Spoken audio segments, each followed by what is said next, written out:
Welcome back. You are tuned in to Traders Nation. My pleasure to have with us as we close out this year, Damon Vickers. You've seen him on Fox. You've seen him on CNBC, and he's here with us here today on Traders Nation. Damon, welcome to Traders Nation. How are you today? Hey, Happy New Year to you, Kurt. Hey, same to you, Damon. Same to you. Hey, listen, I've been following you around. You're doing a fantastic job out there, Damon. I just want you to know that. I saw you recently on CNBC. All right, now, Damon, all right, you've got to be loving. It's like hunting season for you, isn't it, this time of year, or at least in the last months that we've seen with the economic downturn and the stocks to go with it. Damon, what are your thoughts on that?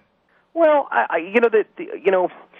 we never know how long any trend is going to persist. We don't know. Yeah. I mean, oil went through the roof. It went to $145 a barrel, thereabouts, and after breaking through 100. Yeah. And here it's gone through, and it broke 100, and it broke 80, and it broke 70. And oil today is at where's oil? It's down at $38 a barrel roughly this morning as we come to the close of the year. Yeah. And I'm sure there were any number of people that as oil was going down would have asked the question, has oil bottomed yet? Right.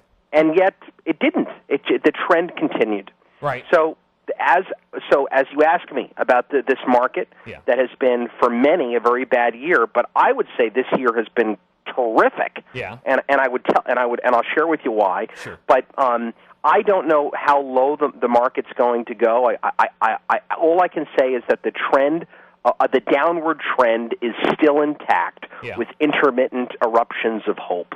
That's a perfect way to say it. All right, so obviously, yes, we are biased to the downside.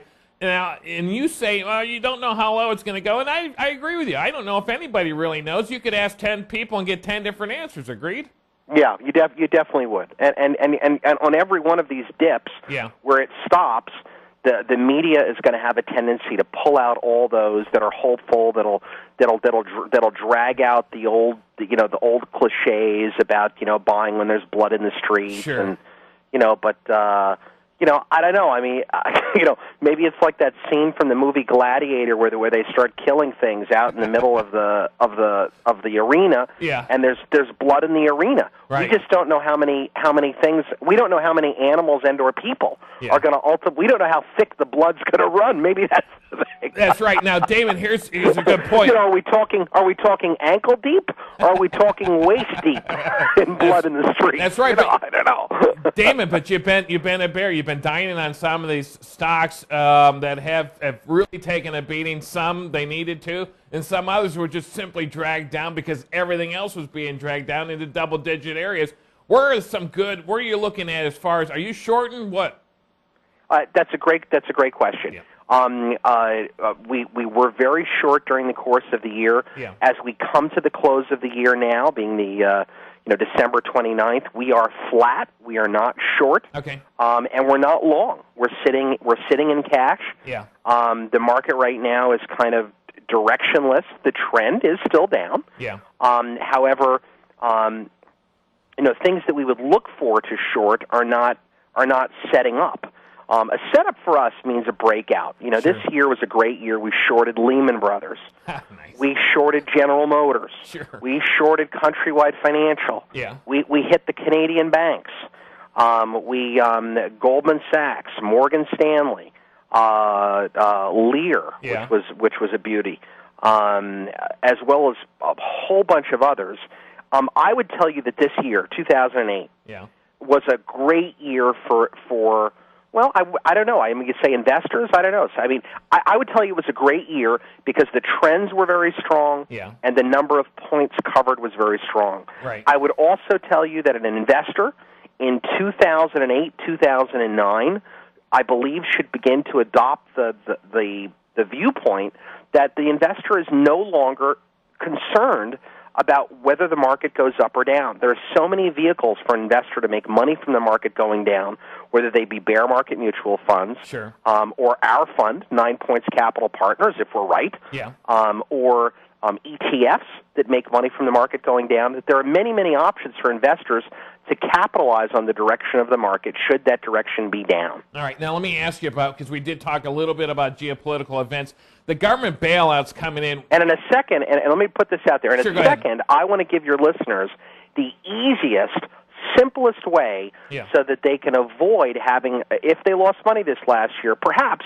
maybe avoiding it happening in the future. It's one of the key indicators that I used to call the top in 2000, and it's the same thing I did in 2008. Right. So go ahead.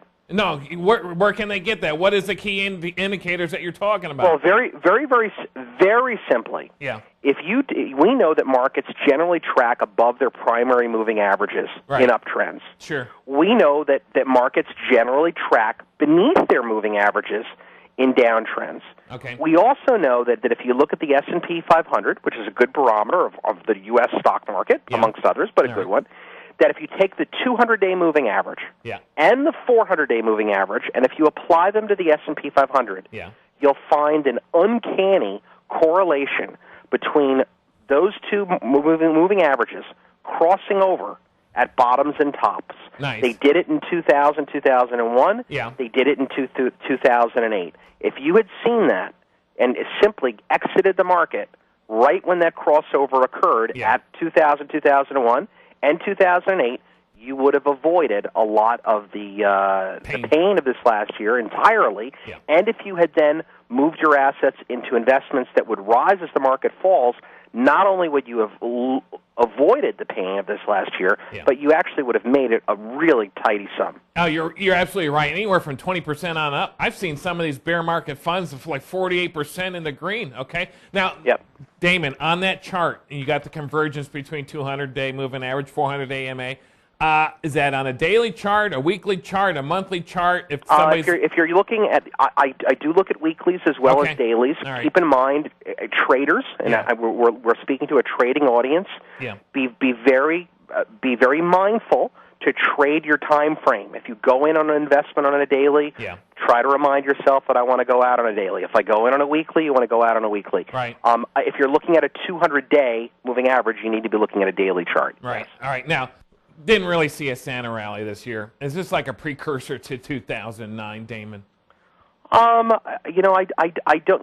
It's very easy to have macro views and to try to project out in the future and have world views of things. Sure. Either one of us, Kurt, could have any number of world views. The world's coming to an end. The currency's going to collapse. Right. Hunker down in gold. Sure. I mean, all these kind of fearful thoughts that get bigger and bigger. Yeah. And they're basically just our beliefs, which may be entirely wrong. Right. Beliefs are okay, but you don't want to wind up like the investor who makes all investments only on beliefs and not based upon price. But you asked me, is 2009 going to be like 2008? Based upon the fact that the trend is still intact, we'd have to say yes.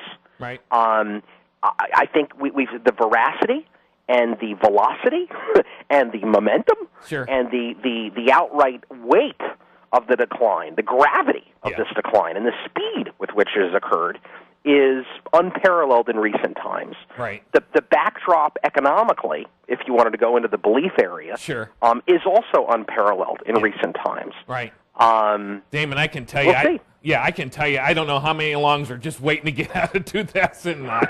They really are. You're licking your chops, and the longs are saying, "Can we just finally get rid of 2008?" But you're right. I think it's really important for investors to continue to try to be adaptive and to be flexible, and to just really watch what the markets show them. At 9 Points Capital Partners, we really don't run a fund to try to soothsay and crystal ball where the market's going. The fund is breakout oriented. We're looking for breakouts to occur.